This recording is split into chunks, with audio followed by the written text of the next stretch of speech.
का जो हमारे पास टॉपिक है जो हम डिटेल से पढ़ेंगे वो है डाइजेस्टिव सिस्टम। डाइजेस्टिव सिस्टम जैसे हमारी बॉडी के मुख्तलिफ सिस्टम्स हैं जिनके अंदर अगर हम बात करते हैं respiratory system, circulatory system, nervous system है, एंडोक्राइन सिस्टम है, इसके अलावा एक्सक्रीटरी सिस्टम है, रिप्रोडक्टिव सिस्टम है। इसी तरह से हमारे पास एक सिस्टम है जो कि डाइजेस्टिव सिस्टम।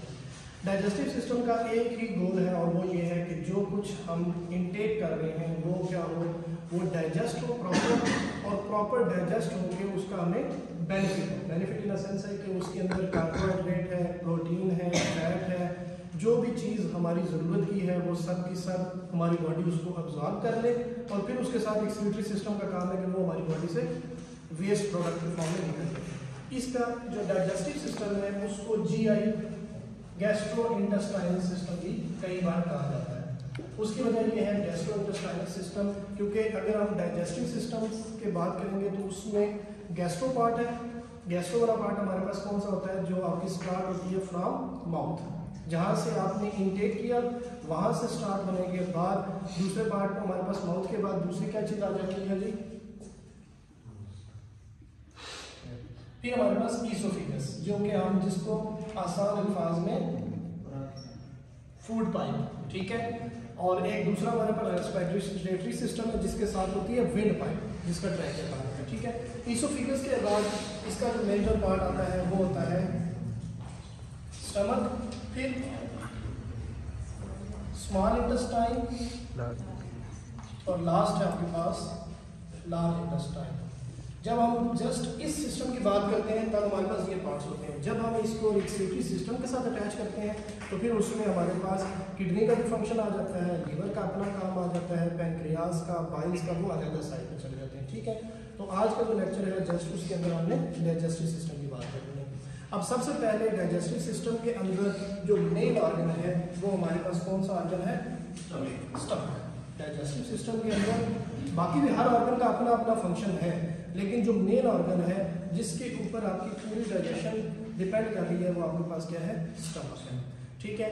अब अगर हम देखते हैं स्टमक के बारे में तो उसके 4 लेयर्स हैं। कौन सी लेयर्स हैं जी, 4 लेयर्स। एक आ जाती है सीरोजा, मस्कुलरिस, ठीक है, सब म्यूकोजा, और लास्ट आ जाती है म्यूकोजा।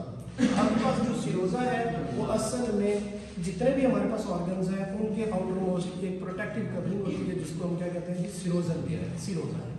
उसके बाद मस्कुलरिस जो है वो आपके असल में मसल से ही वो मूव हुई हुई है, वो लेयर है मस्कुलर। तो आपके पास जो स्टमक की मूवमेंट होती है चर्निंग की, वो जो है आपके पास ये वाली मस्कुलरिस है। फिर हमारे पास आ जाती है सब म्यूकोजा और म्यूकोजा। म्यूकोजा बिल्कुल इनर लाइनिंग है और सब म्यूकोजा उससे आउट है।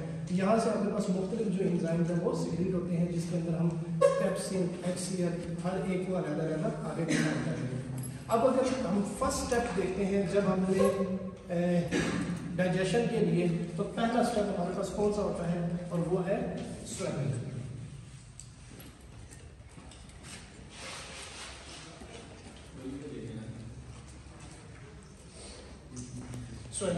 स्वेलिंग क्या है, आप कोई भी चीज जब इनटेक कर रहे हैं तो उसको आप कर रहे हैं, क्या कर रहे हैं जी, स्वेलिंग। अब उसके अंदर भी फर्दर 3 स्टेजेस आ जाती हैं।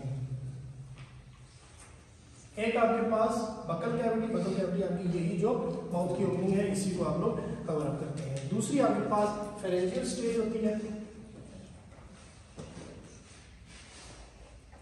और तीसरी हमारे पास कौन सी होती है जी, ईसोफेगल स्टेज। अब जो सबसे पहले हमारे पास आ जाती है बकल कैविटी। बकल कैविटी आपके पास जो ये माउथ की ओपनिंग है ये वॉलेंट्री है। वॉलेंट्री इन द सेंस है कि ये आप इसको कंट्रोल कर सकते हैं। आप ज़्यादा अगर चर्निंग करना चाहें वो भी कर सकते हैं, और अगर डायरेक्ट स्वेलो करना चाहें वो भी आपके कंट्रोल में है। तो आपके पास जो फर्स्ट स्टेज होती है बकल कैविटी, ये आपकी कौन सी होती है, वॉलेंट्री होती है।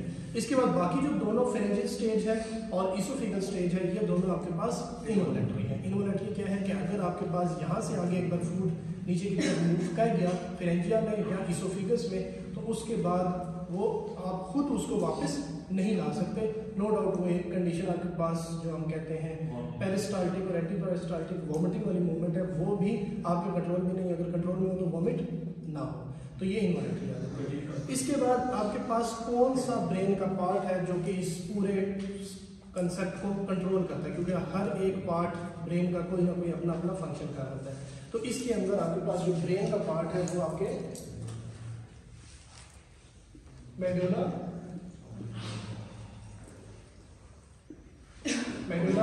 ऑब्लोंगेटा, ठीक है, ये वाला पार्ट जो है ये इसको कर रहा है।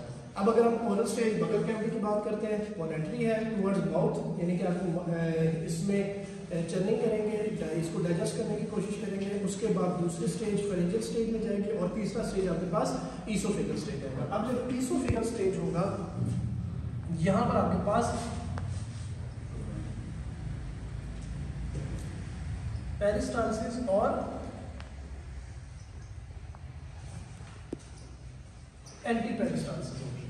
अब जो पेरिस्टाल्सिस है वो आपकी नॉर्मल मूवमेंट है। नॉर्मल मूवमेंट क्या है कि जो हम डेली रूटीन में फूड इंटेक कर रहे हैं वो पेरिस्टाल्सिस से आपके ईसोफेगल से स्टमक तक जा रहे हैं, ठीक है। और जो आपके पास एंटी पेरिस्टाल्सिस है वो इसके ऑपोजिट है, जो कि आपकी वॉमिटिंग की कंडीशन के अंदर हो जाता है, ठीक है।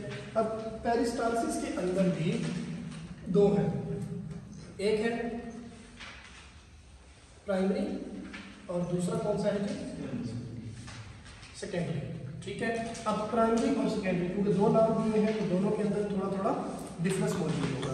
अब अगर आप बात करते हैं प्राइमरी की, तो आपके पास जो फ्रेंजियल स्टेज से जब ईसोफेगल स्टेज की तरफ जाता है तो वो जो स्टार्टिंग के 8 to 10 सेकंड होते हैं वो आपके पास प्राइमरी पेरिस्टाल्सिस होती है। प्राइमरी पेरिस्टाल्सिस में क्या होता है कि आपके पास due to gravity pharyngeal stage से जो फूड है वो ईसोफेगल तक जाएगा, ठीक है। और उसके बाद सेकेंडरी में क्या होगा कि आपके पास ईसोफेगस से स्टमक तक की जो मूवमेंट है, ईसोफेगस से स्टमक तक की जो मूवमेंट है वो आपके पास सेकेंडरी पेरिस्टाल्सिस हो जाएगी, ठीक है। यहाँ तक प्राइमरी पेरिस्टाल्सिस जो आपके पास फेरेंजियल स्टेज से लेकर कहाँ तक आ गई है, ईसोफेगस, फेरेंजियल स्टेज से ईसोफेगस तक आई है, वो हमारे पास प्राइमरी। और जो हमारे पास दूसरी स्टेज है जिसमें आपकी जो फूड है वो ईसोफेगस से स्टमक तक पहुंचा है, वो आपके पास कौन सी है जी, सेकेंडरी पेरिस्टाल्सिस। आसान अल्फाज में अगर हम पेरिस्टाल्सिस को कहते हैं तो ये प्राइमरी और सेकेंडरी के अगर इससे हम आउट होते हैं तो हम सिंपल सा कह सकते हैं कि movement of food from oesophagus to stomach due to gravity, एक जनरल आपके पास ये कंसेप्ट है। प्राइमरी और सेकेंडरी में जो कन्वर्ट किया गया वो सिर्फ उसकी स्टेजेस हैं जो उसके पार्ट्स हैं जी। अब नेक्स्ट हमारे पास आ जाता है जो कि पहले अगर आपके पास देखिए फूड स्टमक तक आ चुका है, अब अगर आप देखते हैं तो हम कहाँ से कंट्रोल हो रहा है, मेडुला ऑब्लोंगेटा से। माउथ फूड क्रॉस कर चुका है, अगला आपके पास ईसोफेगस भी फूड क्रॉस कर चुका है, अब किस जगह पर आ रहा है, स्टमक, मतलब इसी स्टेप वाइज हम चल रहे हैं, ठीक है। अब जब वो स्टमक में आ रहा है तो सबसे पहले हमारे पास फंक्शंस ऑफ स्टमक, क्योंकि ऑलरेडी आपके साथ डिस्कस किया, उसको सर्कल भी किया है कि आपके पास मेजर जो पोर्शन है आपका डाइजेशन का वो कहाँ पर हो रहा होता है, वो स्टमक में हो रहा होता है, ठीक है। सबसे पहला फंक्शन है स्टमक का storage. Storage in a sense कि अगर आप लोग जब खाना खा रहे हैं उस वक्त ऐसा नहीं है कि आप खाते जा रहे हैं और साथ साथ ही डाइजेस्ट होता जा रहा है, नहीं, वो क्या हो रहा होता है कि आप फूड इंटेक कर रहे होते हैं, वो आपके ईसोफेगस से स्टमक तक जा रहा होता है और उसके बाद वो वहाँ पर 1 से 2 घंटे और कुछ जगह पर कहा जाता है कि 2 से 3 घंटे तक भी उसके अंदर स्टोर रहता है, ठीक है। तो आपके पास जो स्टोरेज का फंक्शन है वो सबसे पहले आपके पास स्टमक में, और वो सिर्फ स्टोर नहीं कर रहा होगा, वो साथ में स्टोरेज के साथ साथ वो जो म्यूकोजा और सब म्यूकोजा से एंजाइम्स की मदद से वो क्या करना शुरू कर देगा, उसकी डाइजेशन स्टार्ट करेगा। वो डिपेंड करेगा कि आपकी फूड की इंटेक किस तरह की है, ठीक है। वो फूड की इंटेक के ऊपर होगा कि वो कितनी जल्दी डाइजेस्ट होता है, ठीक है। अच्छा, एक बात है कंसेंट्रिक रिंग्स, इसका क्या जी, कंसेंट्रिक रिंग्स किस जगह पर है है जी। आपके पास जो मस्कुलरस रिंग है, आपकी जो स्टमक है वो क्या कर रहा होगा, मस्कुलरस मसल्स की वजह से कंसेंट्रिक रिंग, आपका जब फूड ईसोफेगस से स्टमक के अंदर इंटर हो रहा होगा तो वो कंसेंट्रिक रिंग, जिस तरह से आपके पास पाइप मूव होता है और उसके अंदर लोहे की आप वायर्स ऐड करते हैं, उससे क्या होता है कि वो स्ट्रेट भी रहता है और मूवमेंट होती है। सेम इसी तरीके से हमारा स्टमक भी जो फूड आता है उसको उस तरह से मूव कराकर नीचे उसका जो स्टमक की बॉडी होती है, फंडस जिसको कहते हैं, उस तक लेकर आता है, क्योंकि वहाँ पर मैक्सिमम एंजाइम्स मौजूद होते हैं। ऐसा ना हो कि फूड ऊपर ही रह जाए, क्योंकि फूड उस जगह पर मौजूद होगा तो वो HCl का बेड हम कहते हैं, HCl का पूरा पूल बना होगा, उस पूल के अंदर आपका फूड होगा, जब वो फूड उसके अंदर आएगा तब एक्शन शो स्पाइरल फॉर्म में नीचे अगर ऐसे जाते हैं ताकि वो कोई पार्टिकल रह ना जाए, ये उसका एक, ठीक है। इसके बाद दूसरा फंक्शन आ जाता है स्टमक का, mixing and propulsion. Second function क्या है, मिक्सिंग एंड प्रोपल्शन। वही सेकंड फंक्शन तकरीबन हमने फर्स्ट फंक्शन के साथ अटैच किया कि आपके पास जो फूड है उसको मिक्स करना शुरू कर देगा, वहाँ पर वो चर्निंग मूवमेंट करना शुरू कर देगा, जिससे आपके पास जो फूड है वो मिक्स होना शुरू हो जाएगा और जो पार्टिकल साइज है उसका स्मॉल होना शुरू हो जाएगा, क्योंकि जितना स्मॉल पार्टिकल साइज होगा उतना अच्छा उसके ऊपर एंजाइम एक्शन अपनी परफॉर्म कर सकता है, ठीक है। इसके बाद मिक्सिंग के बाद वो कहता है कि these waves move down the stomach and not only cause the mixing of secretion with food, बल्कि वीक प्रोपोलियन भी करता है। प्रोपोलियन से क्या मुराद है कि मूव फूड टूवर्ड्स, अब क्योंकि आपके पास स्टमक ने सिर्फ स्टोर ही नहीं रखना, उसके बाद उसको मिक्स करने के बाद स्मॉल इंटेस्टाइन की तरफ भी लेकर जाना है। ऐसा नहीं है कि स्टमक पर स्टोर करके रखेगा, उसके बाद मिक्स करके उसको स्मॉल इंटेस्टाइन तक भी लेकर जाएगा, ठीक है। अब इसके बाद वो कहता है कि अगर हम देखें तो एम्प्टिंग द स्टमक, वो भी इसी का अपना फंक्शन है। सर एक चीज इसमें PER इलेक्ट्रिक रिदम, ये क्या चीज है, इसी में ये मिक्सिंग है जी। आपके पास इलेक्ट्रिकल रिदम से मुराद कि आपका ये जो मिक्सिंग या ये हो रहा होता है, ये एक रिदम की फॉर्म में होता है। रिदम से क्या मुराद है कि जैसे जैसे पीछे से फूड आया उसको मिक्स किया, मिक्स करके उसको साथ ही आगे रिदम में स्मॉल इंटेस्टाइन की तरफ मूव कर देंगे। ऐसा ना हो कि मिक्स होकर वहीं पे रह जाए और पीछे से जो फूड आ रहा है वो वहाँ पर स्टक हो जाए। तो ये एक रिदम, जैसे आपके पास हार्ट भी एक रिदम में कार्य होता है, पंप या आर्टियल और वेंट्रिकुलर, सेम इसी तरह से आपके पास जो स्टमक है वो एक रिदम में काम कर रहा होता है कि जो चीज़ आई है पहले उसको ऊपर स्टक नहीं होने देगा, उसको उसकी HCl तक लेकर आएगा, वहाँ पर मिक्सिंग करके रिदम में उसको स्मॉल इंटेस्टाइन की तरफ लेकर जाएगा, ताकि पीछे से आपके पास जो वो है फूड है वो स्टक भी ना हो और वो मिक्स होता रहे, ठीक है। बेसिकली जो एपेटाइजर होते हैं वो यही करते हैं ना जी, कि ये जो एपेटाइजर हैं उनके अंदर एक प्रोटीन होती है, अमीनो एसिड होता है लाइसिन। लाइसिन असल में इस रिदम को बढ़ाता है, ठीक है। तो वो ये होता है कि वो एम्प्टिंग द स्टमक को जल्दी एम्प्टी करते हैं और उसकी वजह से वो डाइजेशन जल्दी होती है। तो आपको विद इन मतलब वैसे अगर 4 to 5 आवर्स में भूख लगी है तो वो 2 से 3 घंटे के बाद भूख लग रही होती है। अच्छा, इसके बाद आपके पास एम्प्टिंग द स्टमक हो गया। इसके बाद आपके पास एक बहुत ही इंपॉर्टेंट फंक्शन है स्टमक का, वो है एंटीसेप्टिक। क्या फंक्शन है जी? एंटीसेप्टिक और डिसइंफेक्टेंट का डिफरेंस ऑलरेडी आप लोगों ने डिस्कस किया होगा। डिसइंफेक्टेंट आपके पास होता है जो नॉन लिविंग थिंग के ऊपर से किसी भी माइक्रो ऑर्गेनिज्म को ख़त्म करना, वो डिसइंफेक्टेंट है। और जो आपके पास एंटीसेप्टिक है वो लिविंग ऑर्गेनिज्म। अब ये एंटीसेप्टिक आपके स्टमक इटसेल्फ एंटीसेप्टिक काम करता है, किस लिए? क्योंकि इसके अंदर HCl है, HCl की pH 2 से 3 और कुछ में जब वो एसिडिटी ज़्यादा हो जाता है तो 2 से भी कम हो जाती है। तो हम इन शॉर्ट कहते हैं कि 2 से 3, 4 के दरमियान में जब स्टमक की एसिडिटी होगी तो ऑटोमेटिकली जो फूड हमने इनटेक किया है उसके अंदर अगर किसी वजह से कोई माइक्रो ऑर्गेनिज्म माइक्रोब जा चुका है तो वो क्या करेगा, उसको किल कर देगा, न्यूट्रलाइज कर देगा। तो ये आपके पास इसका एंटीसेप्टिक फंक्शन भी है और प्रिवेंटिव भी है कि हमें बहुत सी बीमारियों से बचाने के लिए स्टमक इटसेल्फ फंक्शन कर रहा होता है। फिर डाइजेशन इटसेल्फ, इसका पूरा एक फंक्शन जो है डाइजेशन है। उसके अंदर वो ये कह रहा है कि आपके पास जो मेजर है डाइजेशन के फंक्शन के लिए जी, डाइजेशन के लिए एक HCl, डाइजेशन के लिए HCl है, हाइड्रोक्लोरिक एसिड है, मेजर फंक्शन है। उसके अलावा आपके पास बहुत से एंजाइम है जिसमें आपके पास पेप्सिन है जो कि एंजाइम तब एक्टिव होता है जब HCl मौजूद होता है, ठीक है। पहले वो पेप्सिनोजेन में होता है, तो ये आपके पास वो भी स्टमक का फंक्शन हो गया। फिर एब्जॉर्प्शन, जो नेसेसरी आपके पास वाटर है, ग्लूकोज है या कुछ ड्रग्स वगैरह हैं, वो नेसेसरी जो चीज़ें हैं वो स्टमक ही एब्जॉर्ब करना शुरू कर देता है, ठीक है। उसके बाद आपके पास लास्ट फंक्शन एक्सक्रीशन है। एक्सक्रीशन से मुराद है कि वो चीज़ें जो कि हमारी बॉडी से रिमूव होनी है, कुछ चीज़ें यूरिया है और कुछ जो प्रोटीन्स है सर्टेन अल्कलाइड्स मॉर्फिन वगैरह, वो हमारा स्टमक ही उसको क्या कर देता है, एक्सक्रीट आउट करता है। नो डाउट आपकी जो एक्सक्रीशन का फंक्शन है वो लार्ज इंटेस्टाइन का सबसे ज़्यादा है, लेकिन कुछ चीज़ों में आपका जो स्टमक है वो भी ये फंक्शन परफॉर्म कर लेता है।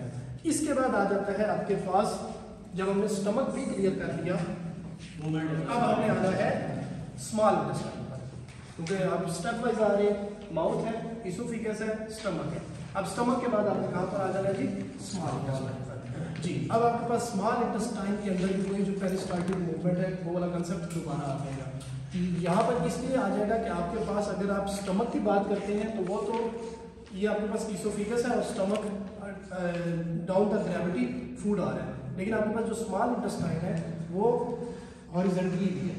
ऐसा नहीं है कि वो बिल्कुल डाउन का मूवमेंट है। तो उसके अंदर आपके पास सबसे पहला जो स्मॉल इंटेस्टाइन से फंक्शन ऑफ स्टमक हो गया। तीसरा हमारे पास तीसरा आपके पास क्या आ जाता है जी,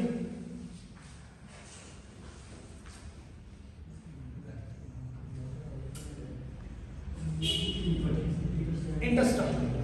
नेक्स्ट हमारे पास क्या आ जाएगा जी, इंटेस्टाइन। इंटेस्टाइन में पहले वो कहता है कि मिक्सिंग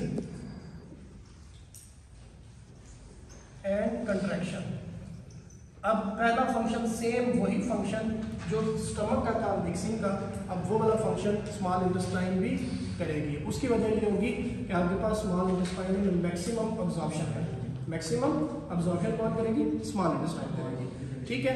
अब वो कहता है कि जी आपके पास अगर स्मॉल इंटेस्टाइन की देखेंगे तो सेगमेंट में कंट्रैक्शन होगी। कंट्रैक्शन होगी, कंट्रैक्शन से क्या होगा कि आपके पास आसान, जिस तरह से आपके पास कपड़ा वगैरह को हम नचोड़ते हैं तो उसमें क्या होता है कि स्क्वीज करते हैं, तो आपके पास जो स्मॉल इंटेस्टाइन है उस फूड को क्या करेगी, हल्का सा कंट्रैक्ट करके उसके अंदर से जो चीज़ अब्जॉर्ब करने वाली है उसको अब्जॉर्ब करेगी, और जो चीज़ अब्जॉर्ब नहीं होनी उसको बस लार्ज इंटेस्टाइन की तरफ मूव कराती जाएगी। फिर इसके अंदर दूसरा फंक्शन है प्रोपल्सिव मूवमेंट। दूसरा फंक्शन क्या है जी, प्रोपल्सिव मूवमेंट। सेकंड फंक्शन है इसका प्रोपल्सिव मूवमेंट। प्रोपल्सिव मूवमेंट क्या है, जैसे आपके पास पेरिस्टाल्टिक मूवमेंट होती है वैसे ही ये जो काइम जो वो फूड का बोलस सा बना हुआ है HCl के साथ मिक्स हुआ जो फूड इंजाइम से रिएक्शन हुआ है जिसकी हम काइम की फॉर्मेशन कहते हैं, उसको प्रोपेल करेगा। प्रोपेल से मुराद है कि उसको आगे फर्दर मूव कराएगा स्मॉल इंटेस्टाइन से आगे, ताकि उसको स्मॉल मूव कराने से क्या फ़ायदा होगा कि जितना वो स्लोली मूव करता जाएगा वो साथ साथ अब्जॉर्ब होता जाएगा जो उसमें से ज़रूरी। इसके बारे में कहा जाता है कि ये 1 से 3 आवर्स तक प्रोपल्सिव मूवमेंट करता है। 1 से ऑलमोस्ट 1 से 3 आवर्स तक आपके पास जो फूड है वो आपकी स्मॉल इंटेस्टाइन में चाहिए, ठीक है। तो इसी वजह से आपकी जो स्टमक में है वो 1 से 2 आवर्स, उसके बाद 1 से 3 आवर्स, तो इसीलिए आपको 6 to 7 या 5 to 6 आवर्स के बाद जो भूख का एहसास है वो होना शुरू होता है, क्योंकि जैसे जैसे स्टमक खाली होगा उसके बाद स्मॉल इंटेस्टाइन अब्जॉर्प्शन करती जाएगी, तो फिर आपके जो एंजाइम्स हैं वो बताना शुरू कर देंगे कि इस वक्त आप दोबारा से नीड ऑफ फूड है, ठीक है। फिर पेरिस्टाल्टिक रश आ जाता है। पेरिस्टाल्टिक रश में क्या आ जाता है कि अगर विच ट्रेवल अलोन डिस्टेंस, ठीक है। फिर पेरिस्टाल्टिक रश में अगर ड्यू टू स्वेयर, अगर वो कहता है कि एक तो ये है ना कि प्रोपल्सिव मूवमेंट है, अगर आपकी जो स्मॉल इंटेस्टाइन है वो प्रॉपर फंक्शन नहीं कर रही होगी तो उसमें पेरिस्टाल्टिक रश इंग्लिश का जो सिंपल वर्ड है जिसमें क्या है कि कोई चीज़ स्पीड में मूव हो जाए, ठीक है। तो उसमें आपके पास मुख्तलिफ एक रेगुलर स्पीड है। रेगुलरली स्पीड में क्या होगी कि आपके पास स्टमक इस तरह से प्रोपल्सिव मूवमेंट शो कर रहा होगा, ऐसे वेव्स की फॉर्मेशन। आपके पास जो इंटेस्टाइन है वो वेव की फॉर्मेशन में काइम को लेकर चलती जाएगी, बिल्कुल नॉर्मल होगी, रेगुलरली स्पीड होगी। और जो आइसोलेटेड होगा उसमें क्या होगा कि इसके अंदर ऐसे एक मूवमेंट हुई, फिर एक यूं लूप आई, फिर ऐसे मूवमेंट हुई, फिर लूप हुई। ये आपके पास क्या होती है, पेरिस्टाल्टिक रश होता है। ये जिस टाइम ब्लोटिंग हो जाना, स्टमक या के अंदर सही से प्रॉपर अगर वो नहीं हुआ या आपके एंजाइम जो है वो प्रॉपर एक्टिव नहीं है, तो उस फॉर्म में ये आपके पास स्मॉल इंटेस्टाइन इस तरह से करेगी। अब इसके बाद नेक्स्ट जो प्रोसेस है, जो स्मॉल इंटेस्टाइन से फूड रिमूव होगा, तो नेक्स्ट कहाँ जाएगा, इंटेस्टाइन में। स्मॉल इंटेस्टाइन हो गया और उसके बाद अब उसमें आना है लार्ज इंटेस्टाइन। लार्ज इंटेस्टाइन में सबसे पहला फंक्शन सेम वही है। लार्ज इंटेस्टाइन के अंदर भी लार्ज इंटेस्टाइन में पहला फंक्शन उसका मिक्सिंग ही है।